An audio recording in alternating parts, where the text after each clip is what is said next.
अयोध्या नगरी यूं ही खास नहीं है, बल्कि इस नगर से विशेष धार्मिक महत्व भी जुड़े हैं। इसलिए तो अथर्ववेद में इसे देवताओं का स्वर्ग बताया गया है। सरयू नदी में बसी पवित्र नगरी अयोध्या को स्कंद पुराण में ब्रह्मा, विष्णु और महेश त्रिदेवों की पवित्र स्थली कहा गया है। अथर्ववेद में अयोध्या को ईश्वर का नगर बताते हुए इसकी तुलना स्वर्ग से की गई है। वहीं स्कंद पुराण के अनुसार अयोध्या का अशब्द ब्रह्मा, यकार विष्णु और धकार रुद्र का स्वरूप है। वहीं महाकवि महर्षि वाल्मीकि ने भी महाकाव्य रामायण में अवध को पवित्र नगर बताया है। अयोध्या नगरी के धार्मिक दृष्टिकोण को लेकर एक कथा खूब प्रचलित है, जिसके अनुसार अयोध्या के महाराज विक्रमादित्य एक बार भ्रमण करते हुए सरयू नदी के पास पहुंचे। उस समय उन्हें अयोध्या की भूमि में कुछ चमत्कार दिखाई दिए। आसपास के संतों ने महाराज विक्रमादित्य को अवध भूमि की धार्मिक महत्ता के बारे में बताया।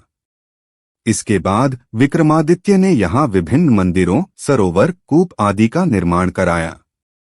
इसके साथ ही अयोध्या नगरी में एक सीता कुंड भी मान्यता है कि इस कुंड में स्नान करने से व्यक्ति के सभी पाप कर्मों का नाश होता है।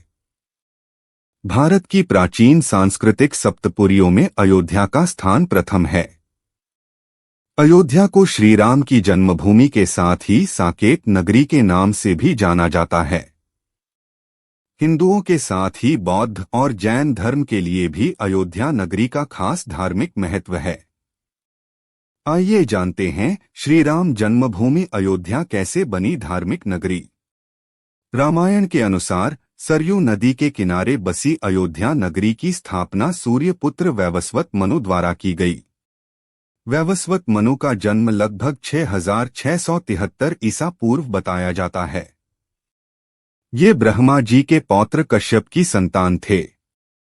इसके बाद मनु के 10 पुत्र हुए, जिनमें इल, इक्ष्वाकु, कुशनाम, अरिष्ट, धृष्ट, नरिष्यंत, करुष, महाबली, शर्याति और पृषद थे।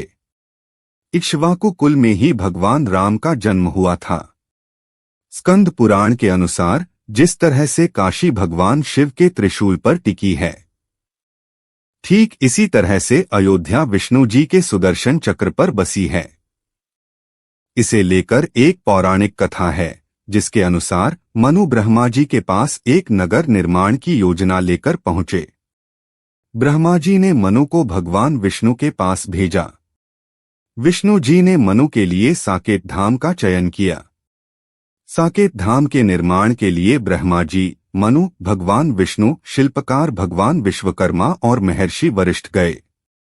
भूमि का चयन सरयू नदी के किनारे किया गया और इसके बाद आरंभ हुई देवशिल्पी नगर निर्माण की। इसलिए अयोध्या को साकेत के नाम से भी जाना जाता है।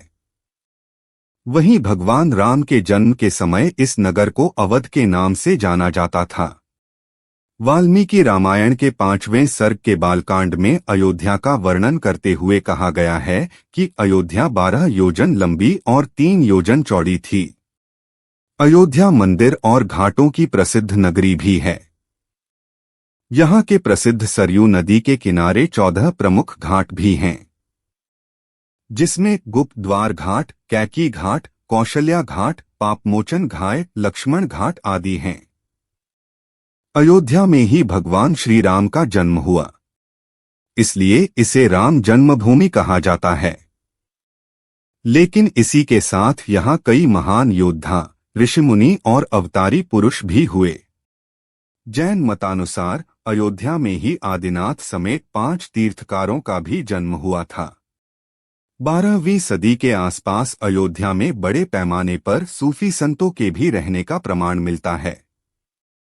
कहा जाता है कि भगवान श्री राम जी के समाधि लेने के बाद त्रेतायुग में ही अयोध्या नगरी उजड़ गई थी। तब श्री राम के पुत्र कुश ने अयोध्या को फिर से बसाया। कुश द्वारा अयोध्या का पुनर्निर्माण कराने के बाद सूर्यवंश की अगली 44 पीढ़ियों तक अयोध्या का अस्तित्व बरकरार रहा। लेकिन महाभारत युद्ध के बाद अयोध्या फिर से उजाड़ हो गई। इसके बाद अयोध्या मौर्य से लेकर गुप्त, कन्नौज, मुगल शासकों के अधीन रही। 1528 में बाबर के सेनापति मीरबकी ने अयोध्या में राम जन्मभूमि पर स्थित मंदिर तोड़कर बाबरी मस्जिद बनवाई थी। इसके बाद भी अयोध्या में मंदिर मस्जिद विवाद नहीं थमा और कई आंदोलन व सांप्रदायिक दंगे हुए। मामला कोर्ट पहुंचा और लंबी लड़ाई के बाद फैसला श्रीराम जन्मभूमि के पक्ष में आया। अब एक बार फिर से पवित्र और धार्मिक नगरी श्रीराम जन्मभूमि अयोध्या में भव्य मंदिर का निर्माण हुआ, जिसमें रामलला विराजेंगे। मंदिर की प्राण प्रतिष्ठा 22 जनवरी 2024 को होगी।